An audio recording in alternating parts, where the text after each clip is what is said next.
Radhe Radhe friends. ओम गम गणपते नमः। ओम नमो भगवते वासुदेवाय। आज हम श्रीमद् भगवत गीता चौथा अध्याय ज्ञान कर्म संन्यास योग के महात्म्य का वर्णन करने जा रहे हैं। श्री भगवान कहते हैं, हे प्रिय, अब मैं चौथे अध्याय का महात्म्य बतलाता हूँ, सुनो। भगीरथी के तट पर वाराणसी नामक की एक पुरी है। वहाँ विश्वनाथ जी के मंदिर में भरत नाम के एक योगनिष्ठ महात्मा रहते थे, जो प्रतिदिन आत्मचिंतन में तत्पर हो आदर पूर्वक गीता के चतुर्थ अध्याय का पाठ किया करते थे। उसके अभ्यास से उनका अंतःकरण निर्मल हो गया था। वे शीत उष्ण आदि द्वंद्वों से कभी व्यतीत नहीं होते थे। एक समय की बात है, वे तपोधन नगर की सीमा में स्थित देवताओं का दर्शन करने की इच्छा से भ्रमण करते हुए नगर से बाहर निकल गए। वहाँ बेर के 2 वृक्ष थे, उन्हीं की जड़ में वे विश्राम करने लगे। एक वृक्ष की जड़ में उन्होंने अपना मस्तक रखा था और दूसरे वृक्ष के मूल में उनका एक पैर टिका हुआ था। थोड़ी देर के बाद वे तपस्वी चले गए। तब बेर के वे दोनों वृक्ष 5-6 दिनों के भीतर ही सूख गए। उनमें पत्ते और डालियां भी नहीं रहीं। तत्पश्चात वे दोनों वृक्ष कहीं ब्राह्मण के पवित्र गृह में 2 कन्याओं के रूप में उत्पन्न हुए। वे दोनों कन्याएं जब बढ़कर 7 वर्ष की हो गईं, तब एक दिन उन्होंने दूसरे देशों से घूमकर आते हुए भरत मुनि को देखा। उन्हें देखते ही वे दोनों उनके चरणों में पड़ गईं और मीठी वाणी में बोली, मुने, आपके ही कृपा से हम दोनों का उद्धार हुआ है। हमने बेर की योनि त्याग कर मानव शरीर प्राप्त किया है। उनके इस प्रकार कहने पर मुनि को बड़ा विस्मय हुआ। उन्होंने पूछा, पुत्रियों, मैंने कब और किस साधन से तुम्हें मुक्त किया था?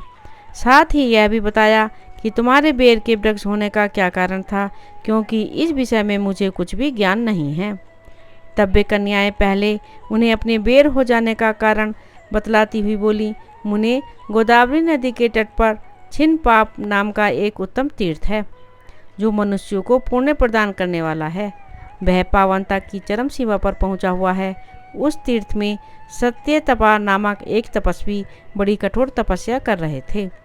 वे ग्रीष्म ऋतु में प्रज्वलित अग्नियों के बीच में बैठते थे। वर्षा काल में जल की धाराओं से उनके मस्तक के बाल सदा भीगे ही रहते थे तथा जाड़े के समय जल में निवास करने के कारण उनके शरीर में हमेशा रोंगटे खड़े रहते थे। वे बाहर भीतर से सदा शुद्ध रहते, समय पर तपस्या करते तथा मन और इंद्रियों को संयम में रखते हुए परम शांति प्राप्त करके आत्मा ही रमण करते थे। वे अपनी विद्वता के द्वारा जैसा व्याख्यान करते थे, उसे सुनने के लिए साक्षात ब्रह्मा जी भी प्रतिदिन उनके पास उपस्थित होते वो प्रसन्न करते थे। ब्रह्मा जी के साथ उनका संकोच नहीं रह गया था, अतः उनके आने पर भी वे सदा तपस्या में मग्न रहते थे। परमात्मा के ध्यान में निरंतर संलग्न रहने के कारण उनकी तपस्या सदा बढ़ती रहती थी। सत्य तपा को जीवन मुक्त के समान मानकर इंद्र को अपने समृद्धिशाली पद के संबंध में कुछ भय हुआ।